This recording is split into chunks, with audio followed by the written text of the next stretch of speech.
Unit 4 of International Logistics and Supply Chain Management, that is demand measurement and management. So already we have covered the last 3 units of International Logistics and Supply Chain Management. Today we are going to discuss basically about the demand measurement and how the demand will be managed. So in this chapter, we'll discuss the introduction part of the demand forecasting. Then we'll discuss the components of forecast, methods of demand forecasting, qualitative methods of forecasting, time series analysis of forecasting, simple moving average, weighted moving average.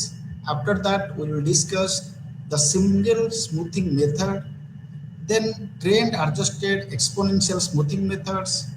Last, we will discuss about the blue whip effect. So after completion of this chapter, you are able to understand these above points. So as we know, demand management is how you oversee and manage customers' demand. It involves the understanding what your customer want, plus the necessary steps to fulfill those wants. So this helps you plan for upcoming demand and make sure you are in a place to meet it. So demand supply chain management is the supply chain management, but it emphasis on consumer pull versus supplier push. The demand chain begins with the customers, then funnels through the resellers, distributors, and other business partners who help to sell the company's product and services.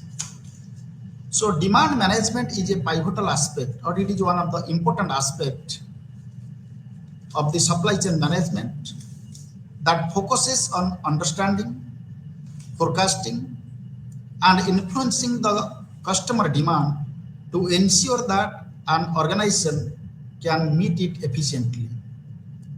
So demand management encompasses a range of activities aimed at aligning on one organization's supply chain process with the customer's demand.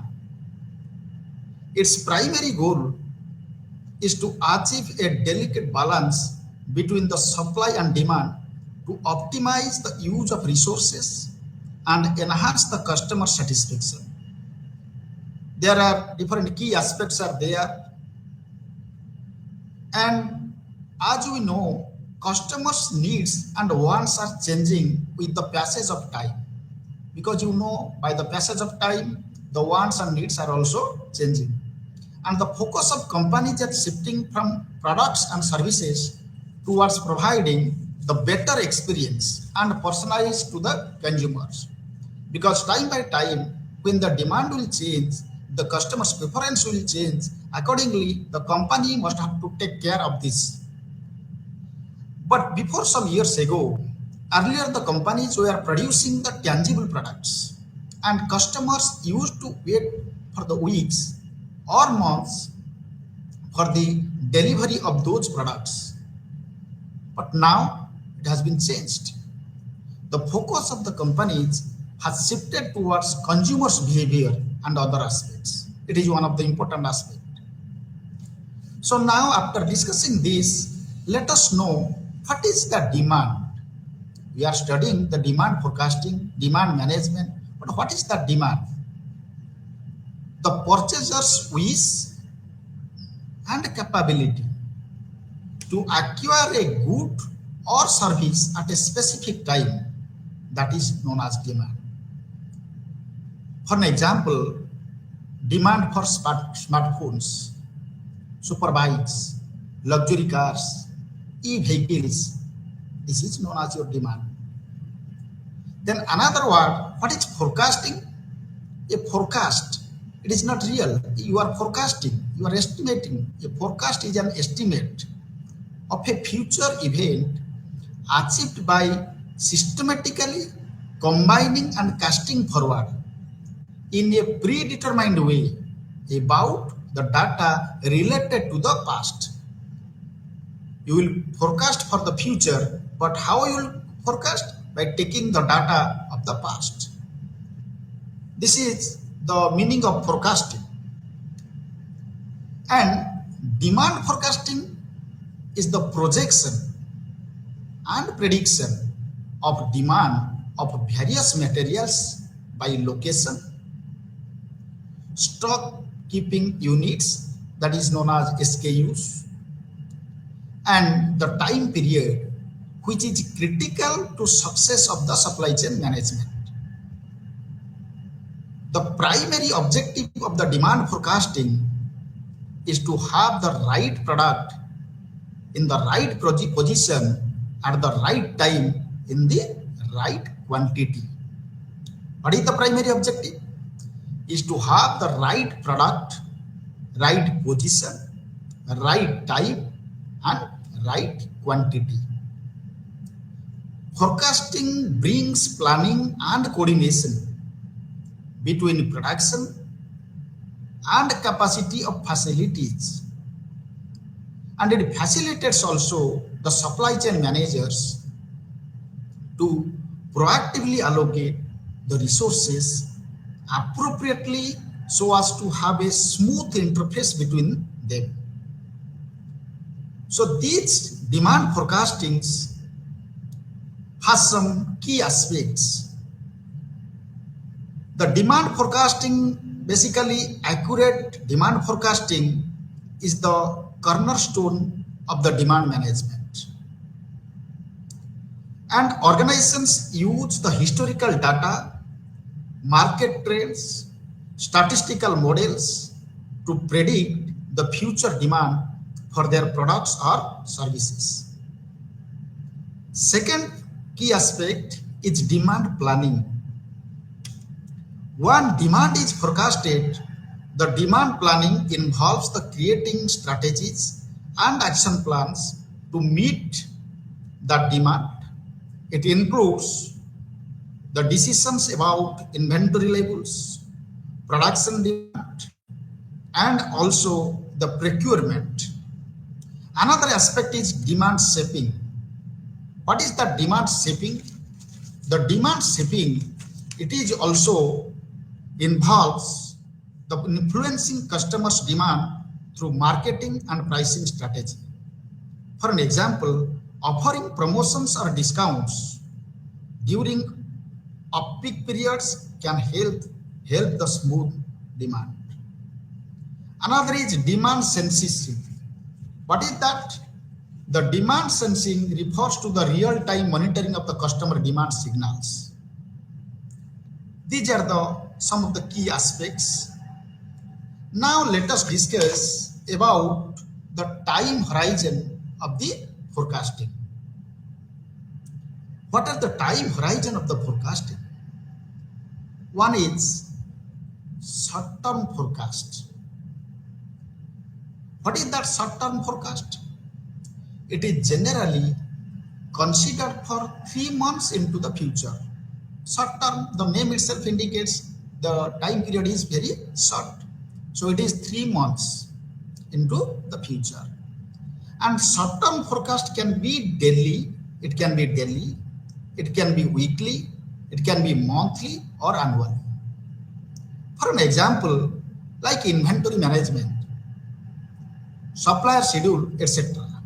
It is a short-term forecast. But what is mid-term forecast, medium-term forecast? It is considered for the time period between 3 months and less than 2 years. But I told it is between the range is from 3 months to less than 2 years. For an example, what are coming under this medium-term forecast? Like your personnel management, raw material required for a specific time. These are coming under the medium-term forecast. Then another is long-term forecast. On the basis of time horizon, it is divided. One is your short-term, another is your medium-term, another is long-term. Usually, these have the time period of more than 2 years. These are generally strategic decisions taken by the top management, top level management of the organizations. What are the different examples coming under this? Like plant location, plant layout. These are coming under the long-term forecast. So as per the time horizon of forecasting, some are short-term forecast, which is between 3 months. What is medium-term forecast? It is the range is from 3 months to less than 2 years. And long-term forecast, this is beyond 2 years. This is about the time horizon of forecasting. Now comes to what are the components of the forecast. What are the different components? In the supply chain management, the perspectives, demand forecasting needs a quantitative representation. It is a quantitative representation for planning and coordination purposes, whose value is actually made of 6 components. And these components are basically are base demand, seasonal factors, trends, cyclic factors, promotions, irregular quantities. These are the components. What are I told? One is your base demand, another is your regional factor, seasonal factors, another is trade, cyclic factors, promotions, irregular quantities. Assuming that the base demand is the average sales level, the other components are indexes or factors that are multiplied by the base level to make a positive or negative adjustment. So in these components, after this, let us know about what are the methods of demand forecasting, because forecasting also follows some of the methods. Otherwise, how we can forecast? So how that demand will be forecasted? There are different methods are there. Like one is your qualitative methods. What is that qualitative methods? These methods are generally based on the opinions of the experts and judgments of that particular field. These are generally based on the opinions of the experts and judgments. Basically, these are subjective in nature. Qualitative methods are basically subjective in nature. Some of the qualitative methods are market research, panel consensus, historical analogy methods, Delphi methods. These are coming under qualitative methods. Second method is time series analysis. What is the time series analysis? It is generally using the past data, the series of information, series data, past series data to estimate the future event.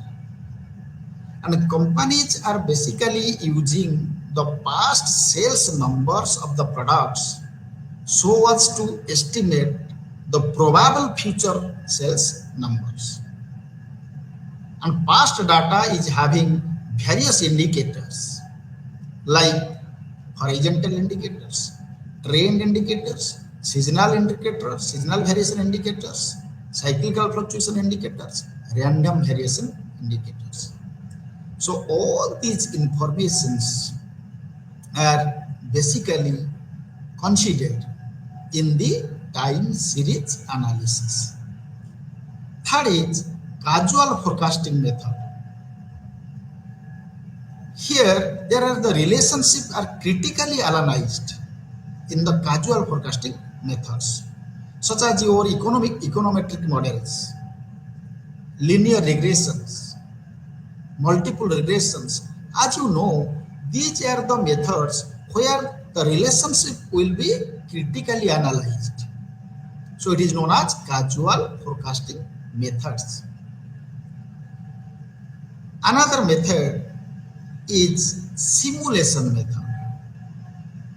Generally, companies using the Monte Carlo simulations methods for estimating the future demand. What I told, Monte Carlo simulation method for estimating the future demand. We are using that simulation method.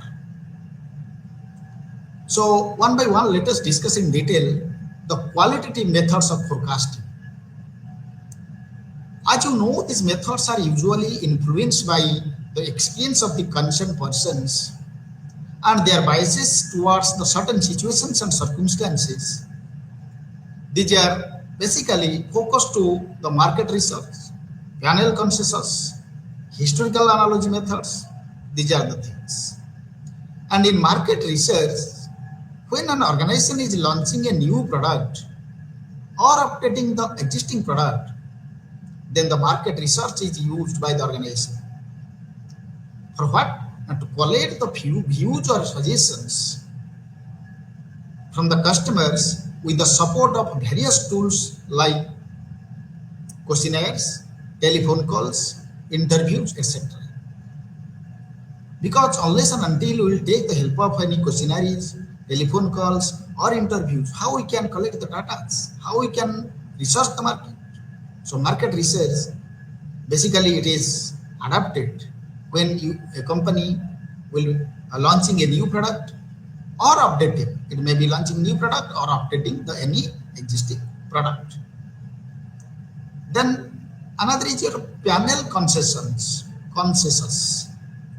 This method is based on the assumption that two people are better than one person, meaning by two heads can take better decision in a particular situation.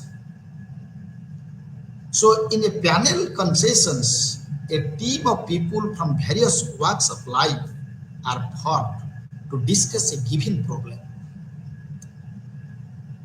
Next is your historical analogy method. Historical analogy method. This method is used when the company is launching a new product and that product does not exist in the market. It is newly introduced in the market. So the company takes the data of the similar or related products. Possibly, the customer will purchase the existing product whose attributes may be similar to the new launched product. So what you understood from the historical analogy method? It is basically used when the company launching a new product and which product does not exist in the market before that. So company takes the data of the similar or related products because that products are not available. And possibly the customers will purchase the existing product whose attributes may be similar. Product may be new, but the attributes may same or similar to the new launch product. So here in the historical analogy methods, these are the things considered. Next come to time series analysis of forecasting. The name itself, what you understood, time series analysis. It considers a series of data.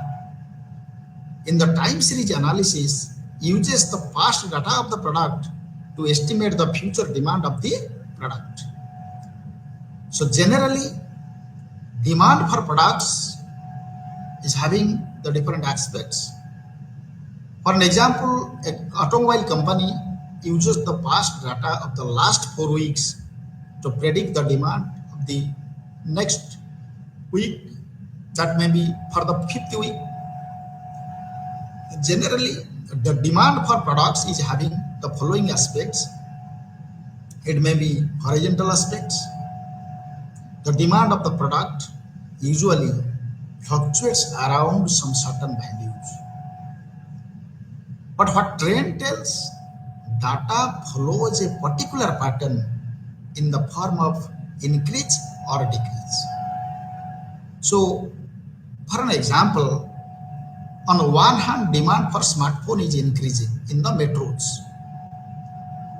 which is on the other hand, The demand for feature phones is also declining in the metros, because one demand is increasing means some others are affecting, others are decreasing, demands are decreasing. So this the trend analysis, these are the considered. And another is your seasonal. So demand of the product increase or decrease with the change in the season or time of day, week, month, quarter, etc. It may be changed day-wise, week-wise, month-wise, or quarter-wise. You can say now in the demand for ice cream increase basically in the summer season, whereas demand for body warmers increase in winter season. So it is a seasonal effect. The demand of the product increase as per the change in the season. So likewise, there are some in the monthly also there are some changing. Quarter-wise, some of the products of the demand are changing. So all these are the different methods adopting in the time series analysis of the forecast.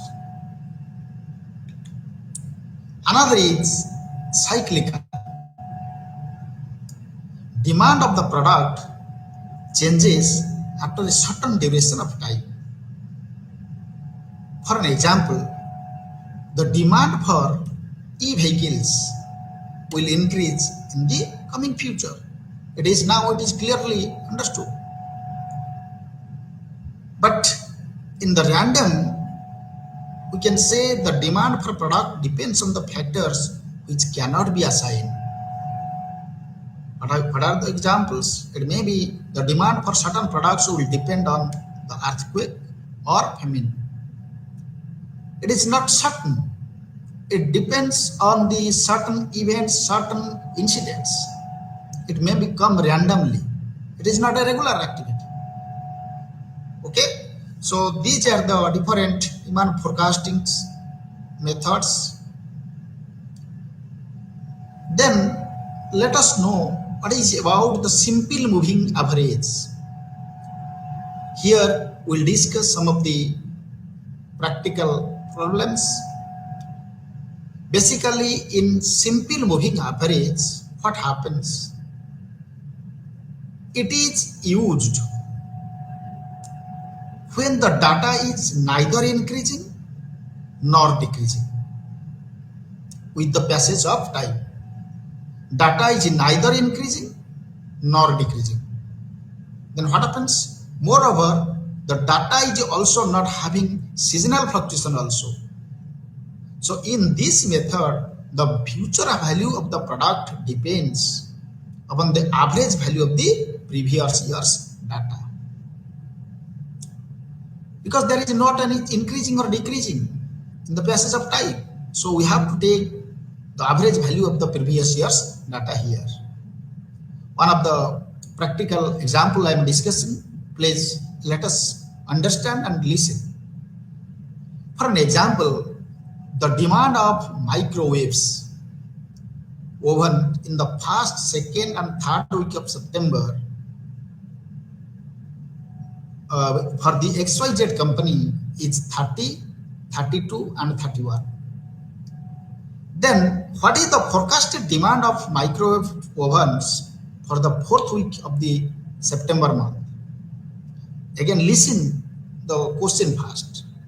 The demand for microwave ovens in the first, second and third week of September month of XYZ company is 30, 32 and 30. That means for first week it is 30, for second week it is 32 and for third week it is 31.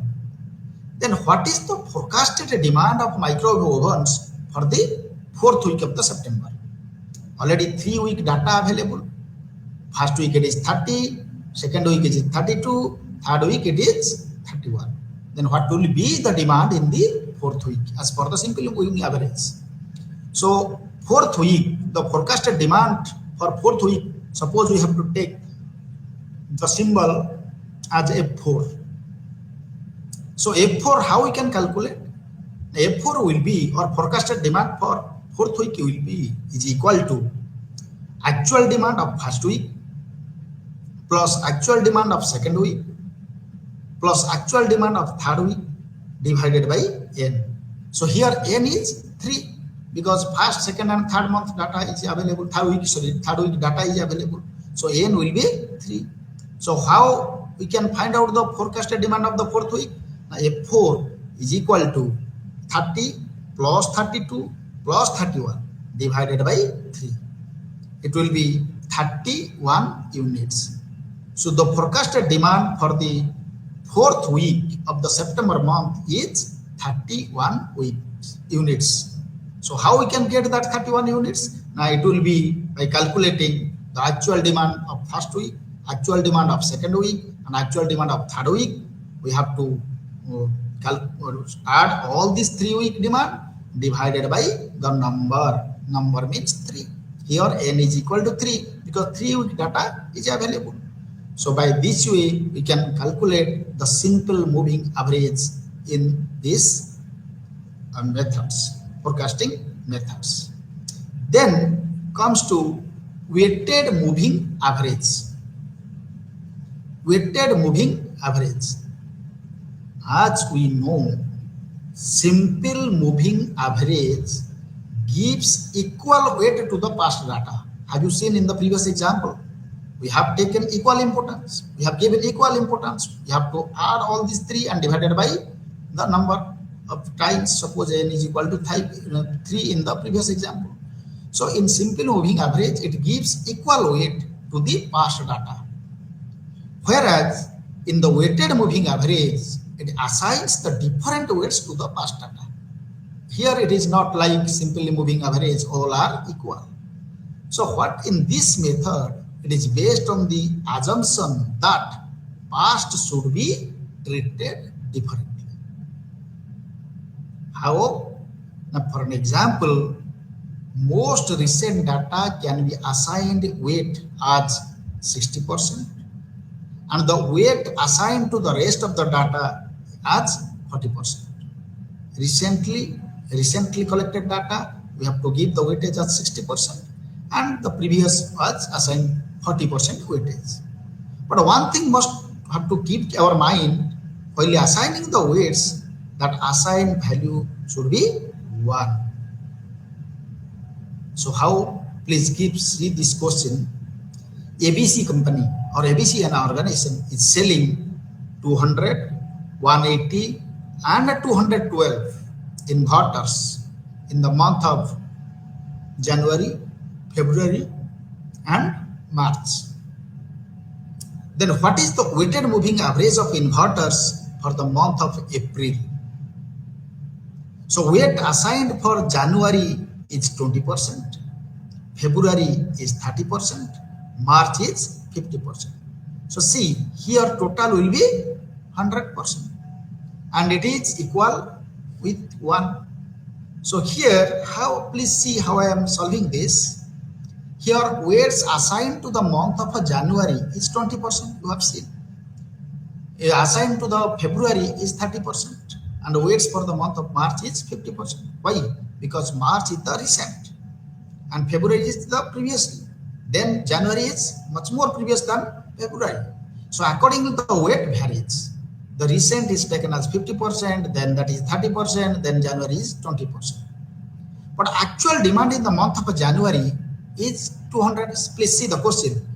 The actual demand, ABC is selling 200 in month of January. In February it is 180 and March it is 212. So what happens? Actual demand in the month of January it is 200 and actual demand in the month of February you have seen now it is 180 and actual demand in the month of March it is 212. Already in the question it is available. So now what is the forecasted demand for the month of April? Suppose the symbol is FT. How we can calculate the forecasted demand for the month of April? Now weightage January into demand of January plus weightage of weights assigned for February into demand of the actual demand for February plus weights assigned to the month of March into actual demand in the month of March. So what will happen? in the for the January, what is the weight we have assigned? 20%. So it will be 0.20, and actual demand is 200. So it will be 0.20 into 200 plus weights assigned in the month of February. See, it is 30%. So we can write 0.30. And actual demand is 180. Actual demand in the month of February is 180. So it will be written 0.30 into 180. But in the month of March, the weightage assigned to the month of March is 50%. So it will be written as 0.50, and actual demand in the month of March is 212. So 0.50 into 212. So by adding all this, the value will be 200 units. So see, we can say the weighted moving average for the month of April will be 200 units. Okay, are you getting my point? How we are solving this question in weighted moving average method. Clear? So then comes to the single smoothing method. The single smoothing method. So simple moving average and weighted moving average requires large amount of data to forecast the future demand. Yes or no? So single smoothing method is based on the assumption that the latest occurrence of data is more effective in estimating the future value. It does not consider so many informations or so many years data. It requires only the latest occurrence. So here it requires the less amount of data, and single smoothing method requires the actual data of the previous time period and smoothing constant as alpha, and this alpha value always lies between 0 and 1. Moreover, keep the customer service value as of alpha as low if the data is stable or vice versa. If it is not low, then it is will be high. So in the single smoothing method, please see this example how we are solving this. XY company uses this single smoothing method to forecast the demand. So here the forecast of for the second week of March was 200 units, whereas the actual demand of the second week of March was 250 units. See, forecast demand is 200 units, but actual demand in the month of March is 250 units. So what is the forecast of the third week of March? Assume here the value of alpha is equal to 0.2. So now let us solve this. So first we have to know actual demand for second week of March is 250 units. Already it is mentioned in the question. And forecasted demand for the second week of March is 200 units. So here single smoothing constant alpha is equal to 0.2. So how we can forecast a demand for the third week of March? We can calculate. Suppose the symbol of the forecasted demand for the third week of March is Ft. So if T is equal to Ft minus 1 plus alpha into D demand T minus 1 minus F T minus 1. So here what is F T minus 1? That means T minus time period, minus 1 means previous. So here the previous period is March. So here the forecasted demand of that particular month of we can say March is 200, and alpha already given 0.2. But demand for the T minus 1, it is 250 units, and T forecasted demand of that particular time period is 200 units. So by calculating all, 200 plus 0.2 into 250 minus 200 is equal to 210 units. So here in the single smoothing forecasted demand for third week of March will be 210 units. Have you understood how we can solve this particular situation? Okay.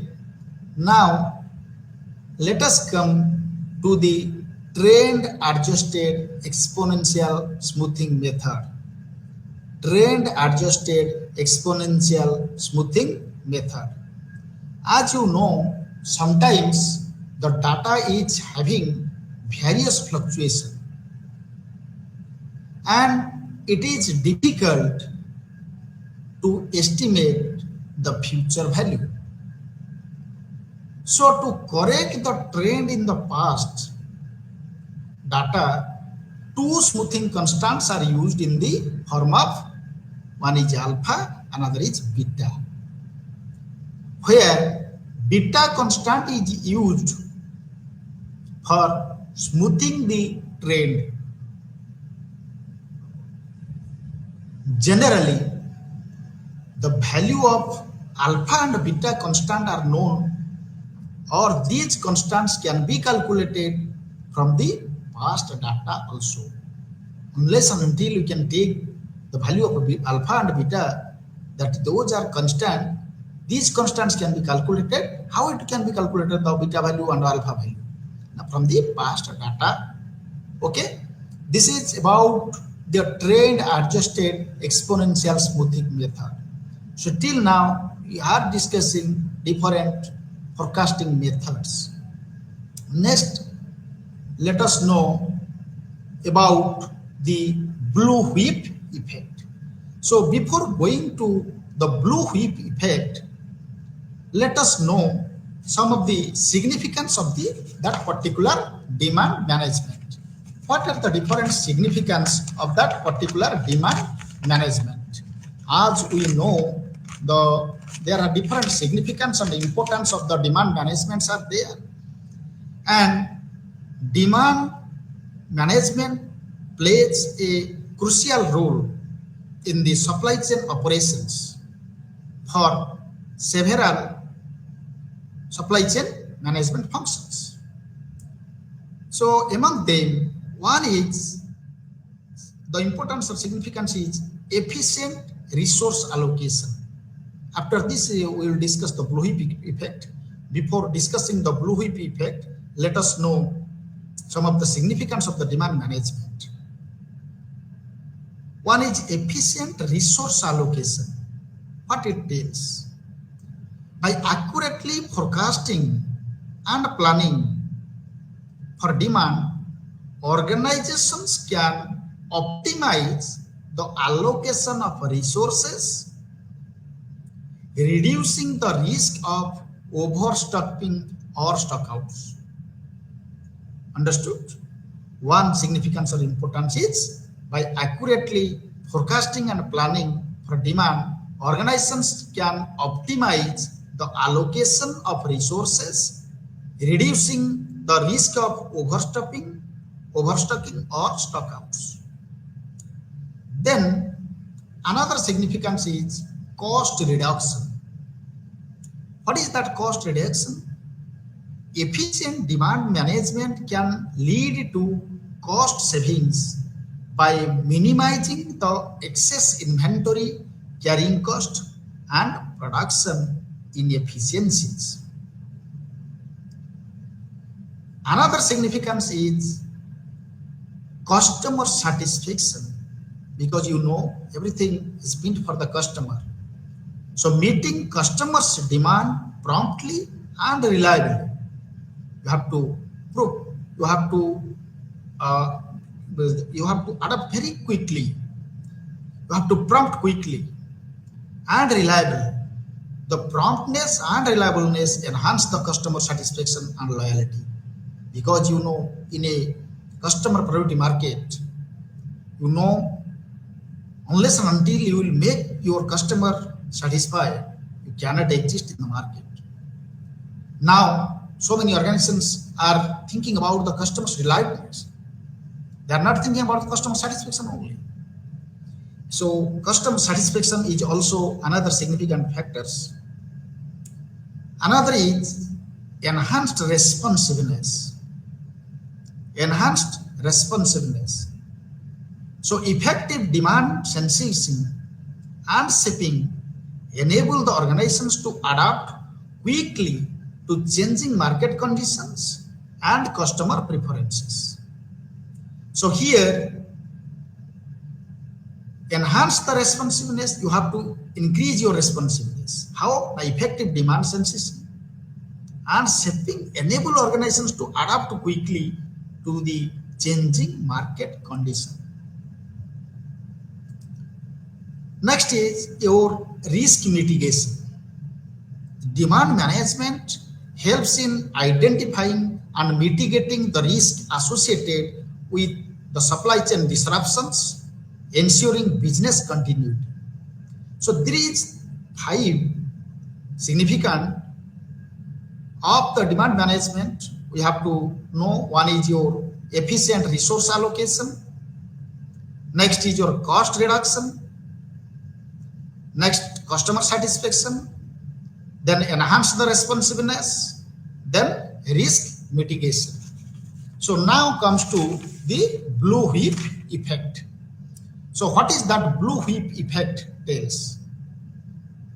This is a phenomenon of the blue whip effect in the supply chain occurs when information about demand becomes increasingly disrupted as it moves upstream in the manufacturing process. So this is a phenomenon. You can take the Procter and Gamble first noticed this phenomenon with the USA when the company examined the order patterns for its diaper brand or Pampers, you can say. So sales of the diaper brand at retail stores were fluctuating, but the variability was not excessive. So this was because the frequency of the purchase at a single retail store is more or less constant or at least predictable, since the same families shop at a particular neighborhood retail store and babies change diapers at known intervals. So here from this concept, this is introduced this phenomenon, that is your blue whip effect. So this blue whip effect phenomenon first identified by Wang et al. In 1995, which refers to the variation in reaction down the length of a whip buffer it is cracked. So resulting is an expensive manufacturing problems. So here he explains that the blue whip effect happens in manufacturing when information about consumer demand for any product becomes increasingly distorted as it moves upstream in the manufacturing process. So here we can remember the key components of the demand management in connection with the blue whip effect. There are different key components of the demand management, like the data analytics, collaboration, technology, and continuous improvement. So in between I am discussing the key components of the demand management. I can say one component is your data analytics. It is a tool or technique that are essential for processing and analyzing large data sets to generate the accurate demand forecast. Second is your collaboration. You know, collaboration among the different departments, including sales, marketing, and supply chain, is crucial for the effective demand management. because we are now discussing about the demand and forecasting everything. Another key component will be technology. You know, the advanced softwares and technology solutions such as the demand planning software, enterprise resource planning, ERP, what you are telling, your ERP systems, the facilitates the demand management process. Next key component we can say that is your continuous improvement. One is your data analytics, second is your collaboration, third is your technology, fourth is your continuous improvement. So organizations should continuously review and refine their demand management process to adapt the changing market dynamics. So these are the four key components of the demand management we have to consider. One is your data analytics, second is your collaboration, third is your technology, fourth is your continuous improvement. So the blue whip effect, we can say, as it is the first introduced in Wangetal in 1995, which refers to the variation in the reaction down the length of a whip wafer. It is a whip wafer, it is cracked. And resulting is an expensive manufacturing problems, which results in expensive manufacturing problems. So here he explains that the blue whip effect happens in manufacturing when information about the consumer demand for any product becomes increasingly disrupted as it moves upstream in the manufacturing processes. So here in the blue whip effect also, another traditional business practice that leads to the blue whip effect is batching orders at certain times of the month or year. So here in the batching orders, there will be a certain time of the month or the year, and companies make a practice of batching. From the batch it is coming batching because it saves time and money. Both. It will save the time and money. It is a very cheaper, for an example, to transport the infrequent large orders than the frequent small ones. Likewise, the administrative cost also of generating one large order of a certain item are smaller than the cost of generating many small orders of the same item. So these things also considered. But while sporadic ordering is cheaper, it leads to unsettling the source in demand on the manufacturing side also. So here we can say in this blue whip effect, a final strike against the blue whip effect would be to minimize the price incentives. So when the manufacturers offers the bargains, retailers stockpile inventory and do not order again for the months. This is not the way to keep the supply chain running smoothly. So here, after the blue whip effect, now comes to we are discussing about the demand management, and here we can say in the demand management, there is a fundamental element of the supply chain management that enables the organizations to balance the supply and the demand effectively. So by embracing the demand forecasting, planning, shaping, and sensing, the organizations can optimize the resource allocation, reduce the cost, enhance the customer satisfaction, and remain agile in the dynamic business environment.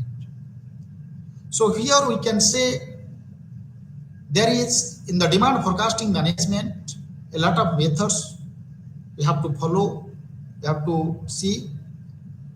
And in the blue whip effect also, what we discussed, now let us know what are the net impact of the blue whip effect on supply chain. Is there any positive effect or a positive impact or not? The blue whip effect will have a number of negative effects in the overall supply chain operation of a farm, such as excessive investment on inventory throughout the supply chain to safeguard against the variations. So number one negative effect, we can say excessive investments on inventory. Second is poor customer service. As some part of the supply chain runs out of the products due to variability and insufficient means for coping with the variation. So excessive investment, poor customer service. Third is loss of revenues. Why? Due to shortage which have been caused by the variations. Fourth effect is the productivity of invested capital in operations becomes the substandard as revenues are lost. And basically, the decision makers react to the fluctuations in the demand and make investment decisions or change capacity plans to meet the peak demands. So here, the negative impact of the blue heap effect, have some negative impacts like excessive investments, poor customer service, loss of revenues due to shortages, the productivity of invested capital in operations becomes substandard because as revenues are lost. Fifth is decision makers react to the fluctuations in the demand and make investment decisions or change capacity plans to meet the peak demands. These are the impacts of the blue heap effect on the supply chains. So then comes to another impact is demand variations cause variations in the logistics network, which again cause the fluctuations in the demand in the plant use of the transportation capacity, and this will again produce suboptimal transportation schemes and increase the transportation cost. This is another effect. And demand fluctuation caused by the blue heap effect may cause missed production schedules, which actually are completely unnecessary.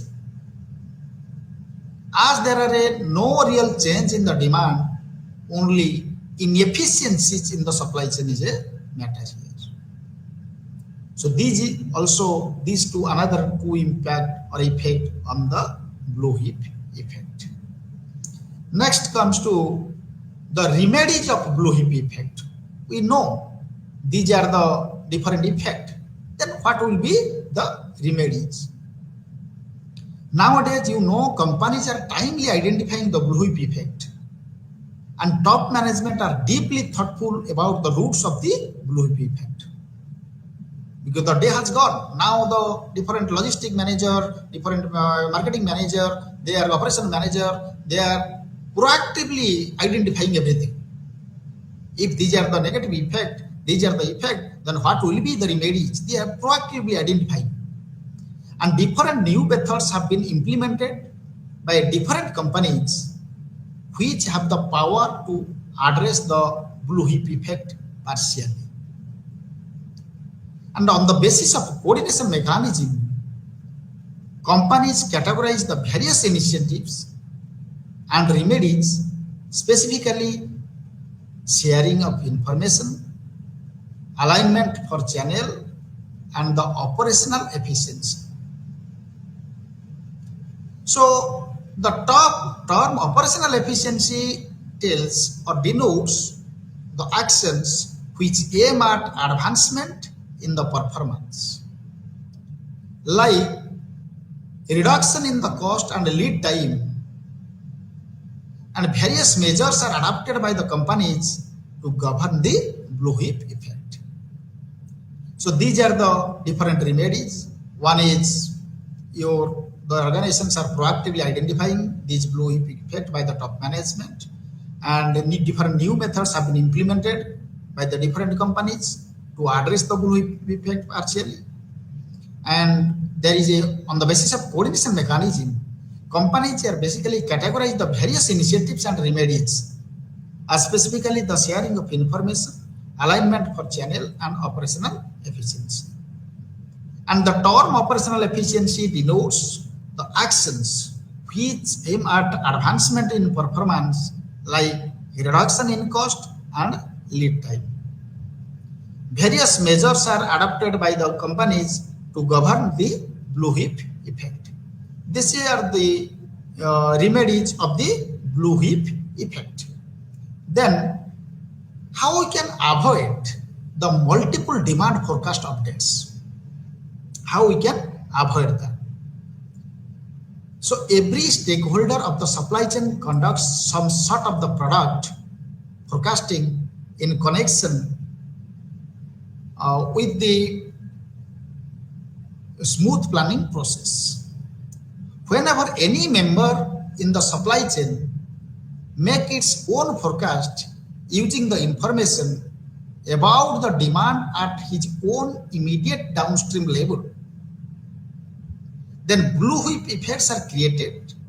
The input for the demand which is provided by the downstream member often struggles with the forecasting estimate received from its own member present at the downstream level, and to resolve the problem instigated due to the repetitive dispensations of the data about the consumption in the supply chain, and which is generally recommended to make information about the demand at a downstream level available to the next immediate upstream level.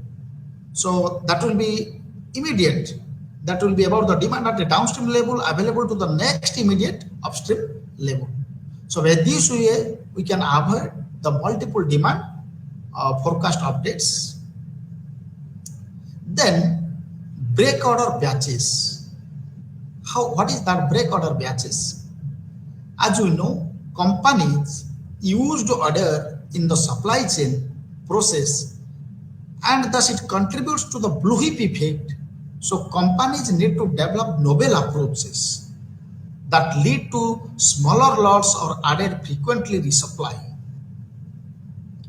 When information about the consumption data is received by an upstream firm, its customers at downstream level on a static and intervallic schedule, then they will not be astonished by a surge in demand, which results in order involving large size batching.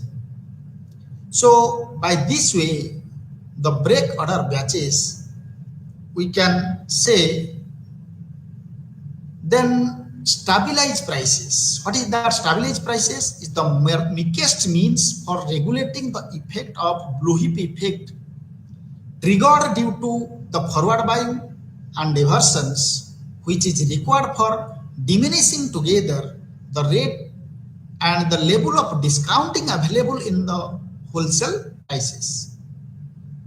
Using unvarying or stable wholesale pricing policy, the amount of incentives provided for retail forward buying can be reduced to a significant extent.